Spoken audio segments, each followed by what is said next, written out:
بسم اللہ الرحمن الرحیم۔ السلام علیکم ورحمۃ اللہ وبرکاتہ۔ میرے ایک بھائی نے سوال پوچھا ہے، وہ کہتے ہیں کہ کیا حج کی کچھ اقسام ہیں اور پھر ان میں جو سب سے افضل حج ہے وہ ہمیں بتا دے کہ وہ کون سا حج ہے۔ جی بالکل، حج کی 3 اقسام ہیں۔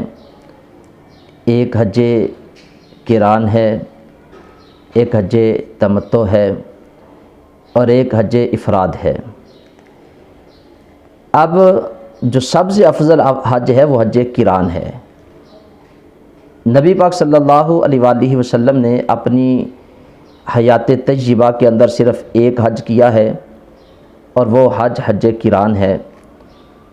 حج قران اس حج کو کہتے ہیں کہ جس میں بندہ جب اپنے وطن سے چلتا ہے، اپنے ملک سے جاتا ہے، تو وہ عمرہ اور حج دونوں کی نیت اکٹھی کرتا ہے۔ یعنی جب وہ احرام باندھتا ہے میقات سے تو وہ عمرے اور حج کا احرام اکٹھا باندھے گا۔ اب بندہ حرم میں پہنچتا ہے تو سب سے پہلے جا کے وہ عمرہ کرے گا۔ عمرہ کرنے کے بعد اب وہ بندہ حلق یا قصر نہیں کروائے گا اور 8 ذی الحجہ تک وہ اسی حالت کے اندر احرام کی حالت میں رہے گا، اور 8 ذی الحجہ کو پھر بندہ مینا کے میدان کے اندر جاتا ہے جو حج کے مناسک ہیں ان کو پورا کرنے کے لیے۔ اب جو بندہ یکم ذی الحجہ کو جاتا ہے یا 2 کو جاتا ہے اور عمرہ کرتا ہے، عمرہ کرنے کے بعد وہ 8 ذی الحجہ تک احرام کی حالت کے اندر ہے، اس کی پابندیوں کے اندر ہے۔ اور چونکہ ہمیں عادت ہوتی شلوار قمیض پہننے کی، کھلے لباس پہننے کی، تو جس بندے کو تہبند باندھنے کی عادت نہیں ہوتی تو اس کے لیے یہ بہت زیادہ ایک آزمائش کا وقت ہوتا ہے، کیونکہ ہماری عادت ہے جہاں ہم بیٹھتے ہیں تو اسی طرح بیٹھ جاتے ہیں۔ تو کیونکہ جو تہبند باندھنے کا عادی نہیں ہوتا تو اتنے دن جب بھی وہ بیٹھتا ہے اٹھتا ہے تو بڑا احتیاط اسے کرنا پڑتا ہے، کیونکہ جب بیٹھتا ہے کبھی ران جو ہے وہ ننگی ہو جاتی ہے، کبھی پنڈلیاں ننگی ہو جاتی ہیں۔ تو 8 ذی الحجہ تک اور حج کے جو دن ہیں ان تک اس بندے نے احرام کی پابندیوں کے اندر رہنا ہے۔ بہرحال یہ حج قران سب سے زیادہ افضل حج ہے، اور نبی پاک صلی اللہ علیہ وسلم نے اپنی حیات طیبہ میں صرف ایک ہی حج کیا اور وہ حج قران ہے۔ اور دوسرا حج اسے حج تمتع کہتے ہیں۔ تمتع کا مطلب ہوتا ہے نفع اٹھانا۔ اس میں بندہ جو ہے وہ عمرہ علیحدہ کر سکتا ہے اور حج علیحدہ کرے گا۔ مثال کے طور پہ آپ میقات سے جب چلیں گے تو آپ عمرے کا احرام باندھیں گے، آپ حرم میں پہنچ کر عمرہ کریں گے۔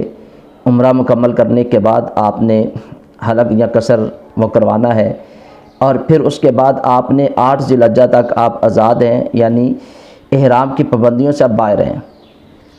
آپ عام نارمل کپڑے پہنیں، نمازیں پڑھیں، سب کچھ کریں، اور پھر اس کے بعد 8 ذی الحجہ کو پھر آپ نے حج کا احرام جو ہے اس کو باندھنا، مینا کے اندر جانا ہے۔ اور تیسرا حج حج افراد۔ حج افراد کا مطلب ہی اکیلا ہوتا ہے، یعنی اس میں صرف آپ نے حج کا احرام باندھنا ہے، حج کی نیت کرنی ہے، اور وہ آپ نے 8 ذی الحجہ کو باندھنا ہے۔ ایک فرق تو ان کے اندر یہ تھا جو میں نے آپ کو بتا دیا، حج قران جو ہے یہ حج اور عمرہ دونوں کو اکٹھا بندہ کرے گا، اور عمرہ کرنے کے بعد احرام نہیں کھولے گا، حلق اور قصر بھی نہیں کروائے گا، یعنی حج کے بعد وہ اپنا احرام کھولے گا۔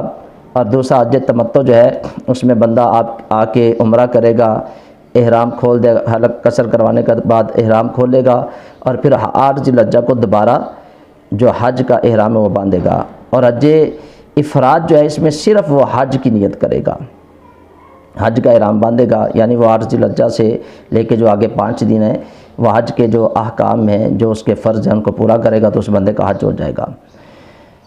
یہ فرق تو آپ کو سمجھ آ گیا۔ اور اس میں دوسرا جو فرق ہے وہ یہ ہے کہ حج جو قران ہے یہ کرنے والا کیا کرے گا کہ جب اپنے ملک سے حرم کے اندر پہنچے گا تو وہ آ کے پہلے عمرہ کرے گا، عمرہ کرنے کے بعد وہ حلق اور قصر نہیں کروائے گا، پھر ایک اور جو ہے وہ طواف کرے گا جسے طواف قدوم کہتے ہیں، اور یہ نبی پاک صلی اللہ علیہ وسلم کی سنت مبارکہ ہے۔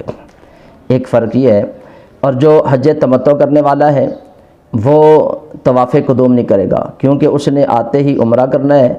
جو اس نے عمرہ کیا ہے یہ طواف قدوم کے قائم مقام ہے، یہ اس کا طواف ہو گیا۔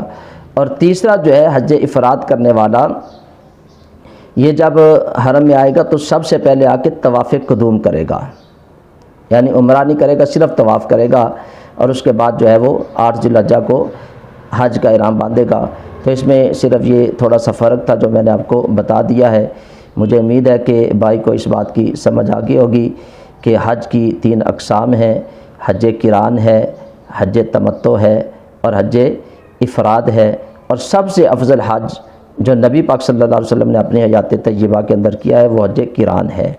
تو اس بات کو آگے بھی شیئر کریں، اگر کسی کو اس بات کا علم نہیں ہوگا تو اسے بھی انشاءاللہ اس بات کا علم ہو جائے گا، آپ کو بھی اس کا اجر ملے گا، مجھے بھی انشاءاللہ اس کا اجر اور ثواب اللہ کی بارگاہ سے ملے گا۔ جو ساتھی اس چینل پہ نئے ہیں اسے لائک، شیئر اور سبسکرائب بھی کریں، بیل آئیکن کے بٹن کو بھی ضرور دبا دیں۔